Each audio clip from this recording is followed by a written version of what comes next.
ഹരി ഓം. കൽക്കി രൂപികളായിരിക്കുന്ന എല്ലാ നാരായണന്മാർക്കും ശിവഗീതാ പാഠത്തിലേക്ക് സ്വാഗതം. ഇന്ന് നമ്മൾ ശിവഗീതയുടെ 4ാമത്തെ പാഠമാണ് പഠിക്കാൻ പോകുന്നത്. ഞാൻ നിങ്ങളുടെ സ്വന്തം വിഷ്ണുയോഗി ശീലായ്യപ്പൻ. ഇന്ന് നമ്മൾ പഠിക്കാൻ പോകുന്ന ഈ ശിവഗീതാ പാഠത്തിന്റെ പേര് ഈഴവർ ശൈവർ എന്നാണ്. നമുക്കൊരു നിമിഷം പ്രാർത്ഥിക്കാം. ഓം നമോ ഭഗവതേ വാസുദേവായ. ഓം നമോ ദേവി വസുന്ധരായ നമഃ. വസുന്ധര എന്ന് പറഞ്ഞാൽ ഭൂമിദേവിയാണ്. വസുദേവൻ എന്ന് പറഞ്ഞാൽ നാരായണനാണ്. ഈ പ്രപഞ്ചത്തിന് ഒരു സൃഷ്ടാവേ ഉള്ളത്, സാക്ഷാൽ നാരായണനാണ്. ഈ പ്രപഞ്ചത്തിന് ഒരു മാതാവേ ഉള്ളത്, സാക്ഷാൽ ഭൂമിദേവിയാണ്. നമ്മുടെ എല്ലാം മാതാവും പിതാവുമായിരിക്കുന്നത് വസുന്ധരയും വസുദേവനുമാണ്. അവരുടെ സന്തതികളാണ് നമ്മൾ. നമ്മളുടെ എല്ലാ ഉള്ളിൽ ഭഗവാൻ നിറഞ്ഞിരിപ്പുണ്ട്. നമ്മളെല്ലാം നാരായണന്മാരാണ്.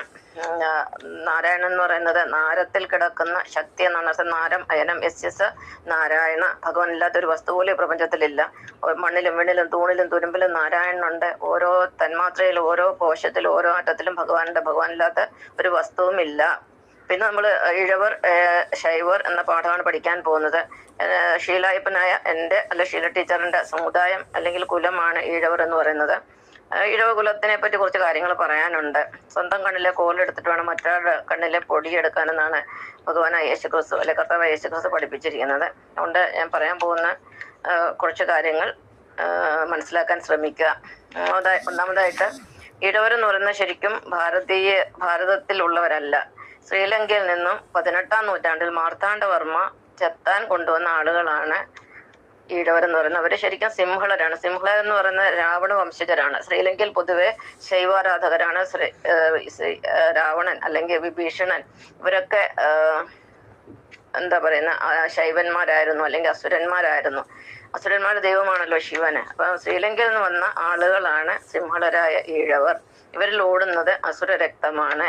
എന്നാൽ ശ്രീലങ്കയിലും 2 തരം ആളുകളുണ്ട്. വിഷ്ണുവിനെ ഭജിക്കുന്നവരും ഉണ്ട്. വിഭീഷണന്റെ പിൻതലമുറക്കാരൊക്കെ വിഷ്ണു ഭക്തരാണ്.